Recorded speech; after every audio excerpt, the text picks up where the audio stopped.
안녕하십니까, 박성호입니다. 이번 방송에서는 우크라이나 분쟁을 바라보는 군사 전문가들이 미국의 아메리칸 컨서버티브에 기고한 글들을 소개해 드리겠습니다. 우선 미국의 예비역대령 더글라스 맥그리거의 글 한 편부터 소개해 드리겠습니다.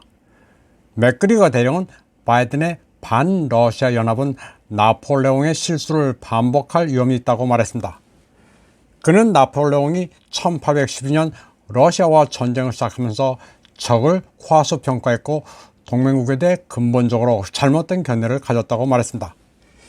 이와 마찬가지로 오늘날 바이든이 이끄는 백악관은 러시아에 대해 다국적군을 사용하는 것으로 보이지만 이 의지연합 Coalition of Willing 캠페인은 재앙적이고 모욕적인 군사적 패배가 될 위험이 있다고 말했습니다. 1812년 나폴레옹이 러시아를 정복하기 위한 군사작전을 시작했을 때 그는 역사상 가장 큰 의지연합을 이끌었다고 서술합니다. 40만 명의 보나파르트 나폴레옹 군대의 기본은 프랑스군이었지만 이탈리아군, 네덜란드군, 독일군, 폴란드군도 포함되어 있었습니다.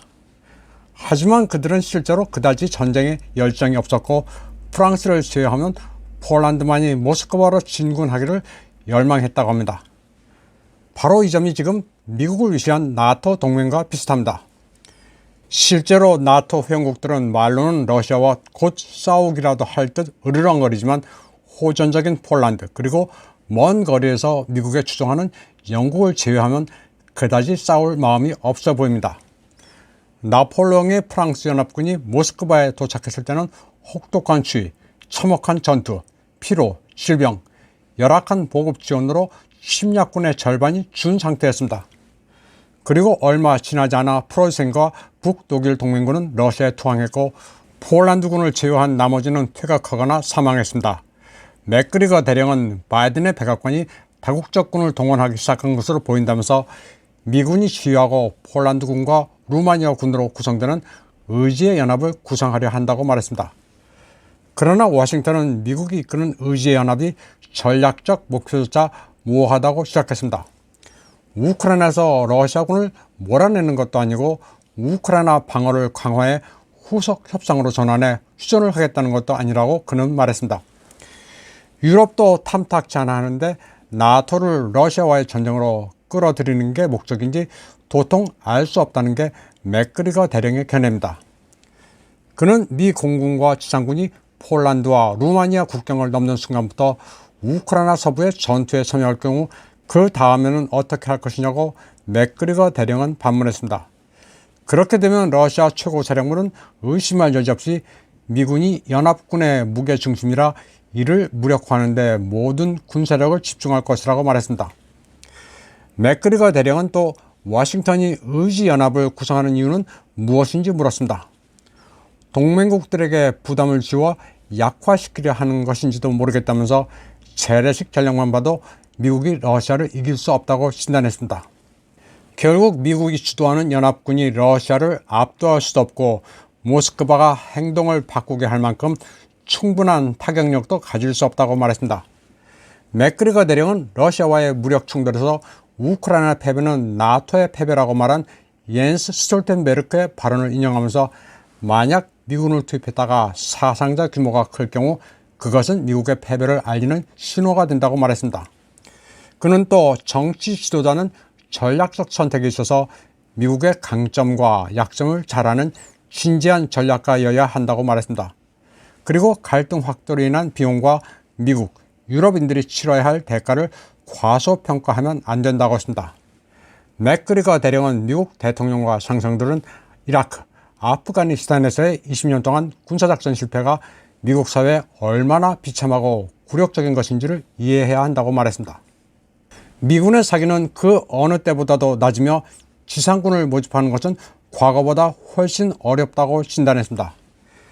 미국 경제도 어렵고 유럽 경제 전망은 두말할 나위도 없다고도 했습니다.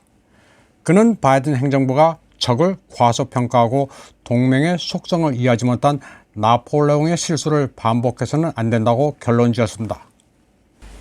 이번에는 같은 아메리칸 컨서버티브에 실린 카터 인스티튜트의 선임 연구원이며 국방 외교 전문가 테드 카펜터의 견해를 소개해 드리겠습니다. 그는 거짓말과 기만에 기반한 워싱턴의 오랜 버릇을 우크라이나 분쟁에서 볼 수 있다고 말했습니다. 테드 카펜터는 미국의 허위 정보 캠페인을 언급하면서 러시아의 특수군사작전이 별 명분도 없다. 그리고 우크라이나는 자유와 민주주의의 보루다. 그런데 잔혹하고 독재적인 이웃국가가 침략한 것이라는 잘못된 주장에 기초하고 있다고 말했습니다. 그는 미국의 허위 정보 캠페인은 오랜 역사를 가지고 있다고 말합니다. 미국은 니카라과의 소모사, 이집트의 무바라크, 시리아의 극단주의자 같은 권위적인 외국의 클라이언트를 선량한 세력인 것처럼 선전해왔다면서 우크라이나도 같은 맥락이라고 말했습니다. 테드 카펜터는 미국 선전의 거짓 주장은 너무나도 명백하고 역겹기 때문에 괴물과도 같다고 말했습니다. 우크라이나에서 러시아가 아무 이유도 없이 침략했다는 선전이 그렇습니다. 키예프나 미국, 나토가 러시아를 끝없이 위협하고 도발해 전쟁이 터진 과정은 전혀 언급하지 않습니다. 그는 특수 군사작전이 시작되자 바이든이 러시아의 공격은 정당하지 않으며 우크라이나 국민에 대한 잔혹하며 부당하고 불필요한 행위라고 한 발언을 들었습니다.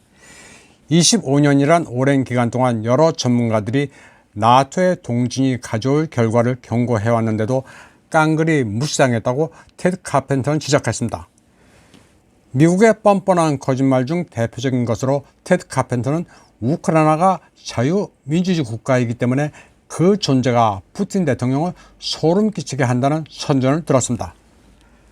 미국과 그 이념적 동맹국들은 독재 정권인 러시아가 자유민주주의의 보루인 우크라이나를 침략한다는 말도 안 되는 거짓으로 대중을 호도하고 있다고 말했습니다.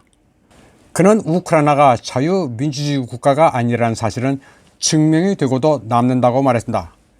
마이단 폭동 이후 들어선 페트로 포로셴코 정권은 수많은 검열 규정을 도입했으며 정치적 반대 세력을 위협하거나 투옥했다고 그는 말했습니다. 또 도네츠크와 루간스크의 러시아계 주민들에게 총격과 폭격을 가했다고 말했습니다. 그리고 그러한 반민주주의적인 행위는 젤렌스키 하에서도 계속되고 있다고 시작했습니다. 부패와 정치적 자유의 기준만으로도 우크라이나는 자유민주주의 국가가 아니었다고 말했습니다.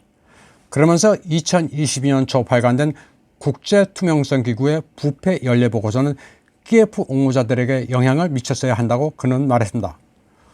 부패 지수에서 우크라이나는 전 세계 180개국 가운데 최하위권인 122위에 올랐습니다. 그는 또 프리덤 하우스가 정치적 자유에 대한 2022년 초 보고서에서 우크라이나를 필리핀과 같은 부분적 자유국가로 규정했지만 이는 매우 관대한 평가라고 말했습니다. 분쟁이 시작된 이후 젤렌스키는 야당을 모두 불법화하는 것도 모자라 모든 야당 매체를 폐쇄했으며 많은 비평자들을 친러 반역자로 몰아 혹독하게 탄압했습니다.